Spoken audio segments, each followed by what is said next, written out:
अस्सलाम वालेकुम दोस्तों। स्वागत है, इस्तकबाल है आपका अबरीन एकेडमी में।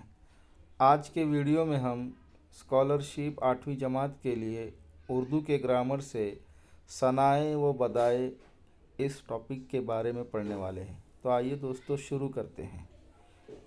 सबसे पहला है सनत तज़ात। शायर अपने किसी शेर में दो ऐसे अल्फाज इस्तेमाल करता है जो एक दूसरे की ज़िद हो तो उसे सनत तज़ात कहते हैं। मिसाल के तौर पर मौत का एक दिन मुअय्यन है, नींद क्यों रात भर नहीं आती।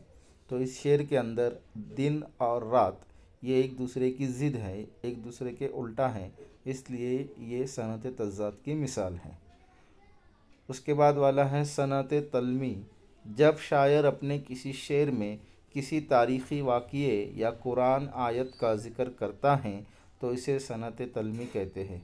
जिस शेर में तारीख़ी वाक़यात का या कुरानी आयत का ज़िक्र होगा उसे सनत तलमी कहा जाता है।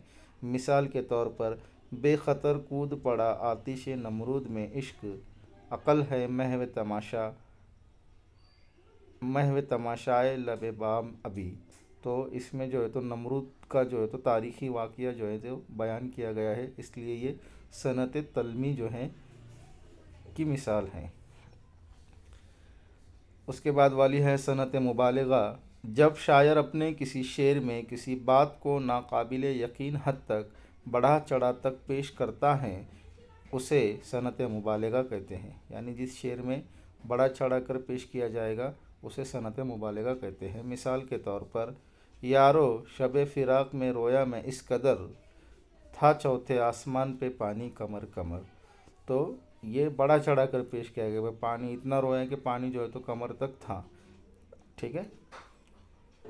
उसके बाद वाली है सनत मिरातुन नज़ीर। जब शायर किसी शेर में किसी एक लफ्ज़ की रियायत से इसके मुतरादिफ अल्फाज इस्तेमाल करता है तो इसे मिरातुन नज़ीर कहते हैं।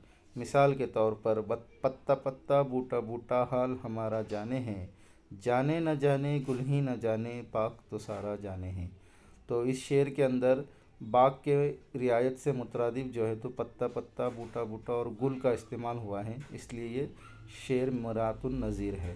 तो सनत तज़ात यानी जिसमें ज़िद इस्तेमाल हो, दिन रात सुबह शाम इस तरीके की जो है तो शेर के अंदर अल्फाज नज़र आते हैं तो सनत तज़ात की मिसाल है। जिस शेर के अंदर कोई तारीख़ी वाक़या बयान किया जाएगा वो सनत तलमी है। और जिस शेर के अंदर जो है तो शेर को बड़ा चढ़ाकर पेश किया जाएगा, उसके बात को जो है तो बड़ा चढ़ाकर पेश किया जाएगा, उसे सनत मुबालगा कहते हैं। इसके अंदर और भी बहुत सारी चीज़ें हैं, तजनीस ताम वगैरह बहुत सारी चीज़ें हैं, लेकिन सवाली पर्चों के अंदर जो है तो इन चीज़ों के ऊपर सवाल ज़्यादा पूछे गए हैं, इसलिए आप लोग इसको जो है तो प्रैक्टिस कीजिए। आज के वीडियो में बस इतना ही दोस्तों। अगर आपको ये वीडियो पसंद आया हो तो इसे लाइक शेयर और सब्सक्राइब करना बिल्कुल भी ना भूलिएगा। मिलते हैं अगले वीडियो में एक नए टॉपिक के साथ, तब तक के लिए अल्लाह हाफिज़।